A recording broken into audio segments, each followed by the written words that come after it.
ازيكم يا جماعة عاملين ايه؟ دلوقتي الساعة 5:15 تقريبا بعد الفجر. لسه مصلي الفجر الحمد لله.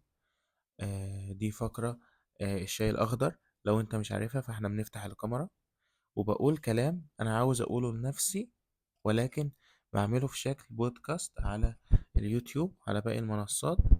الحقيقة بفتح وبتكلم في أي موضوع شاغل بالي أو حاجة أنا عاوز أقولها لنفسي. أحكي قصة من جيت في 2019 ابتديت أعمل صور عن آه، أي حاجة بتيجي في دماغي بعمل لها صورة، سواء مشاعر سواء أحاسيس سواء أفكار تشتت أو الكلام ده بعبر فيه عن صورة. مثلا صورة تشتت بعبر فيها عن شخص أو شخص خارج منه شخص كده شكله ضبابي، وشخص تاني بيفكر تشتت. المهم الفكرة جات لي وليه ما اعملش محتوى عن الموضوع ده، والحقيقة عملت محتوى لحد سنة 2023. الحمد لله حققت نتائج، ولكن أول ما ابتديت أكسب من الموضوع ده فلوس، لأن خلينا صادقين مع بعض، أنت برضو محتاج إنك أنت لو أنت الحاجة اللي بتحبها بتجيب منها فلوس فأنت كده عملت كل حاجة في الحياة يعني. أعتقد يعني تخيل أنت بتشتغل حاجة أنت أصلا بتحبها فأنت مش هتحس بتعب يعني. حصل مشاكل واختفيت لمدة سنتين إن أنا مقدرش أعمل محتوى، مش مشاكل يعني سنة الحياة وحاجات لازم أعملها. فابتديت دلوقتي إن أنا رجعت بعد سنتين، لقيت نفسي يعني مش هنقول زيرو، هنقول فوق الزيرو بشوية. وفجأة ما عنديش أي حاجة، محتاج أبدأ من جديد. محدش فاكرني، محدش عارف أنا بعمل إيه. كنت بنزل محتوى على خلال السنتين اللي فاتوا، ولكن متقطع مش بشكل منتظم، فالدنيا كانت بايظة. والحقيقة دي فقرة الشاي الأخضر، ولكن أنا مش قادر أعمل شاي أخضر زي ما اتعودنا في الحلقات. المهم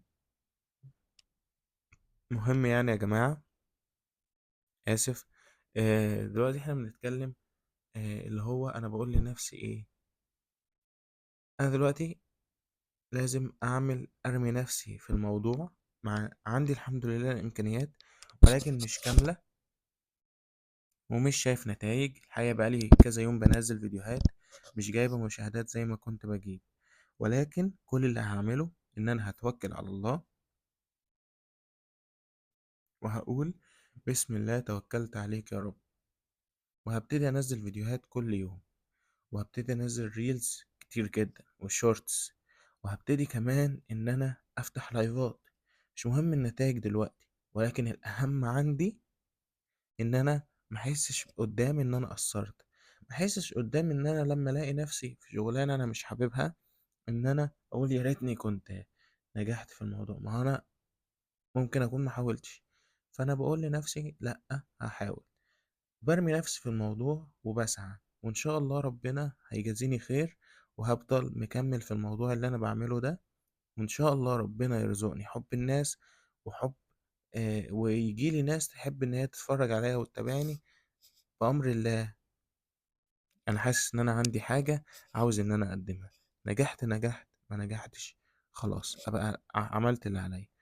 وبس كده. أتمنى يكون اللي أنا قلته ده فاتكوا في حاجة. أنا أخوكوا يحيى، دي كانت فقرة الشاي الأخضر، والسلام عليكم ورحمة الله وبركاته.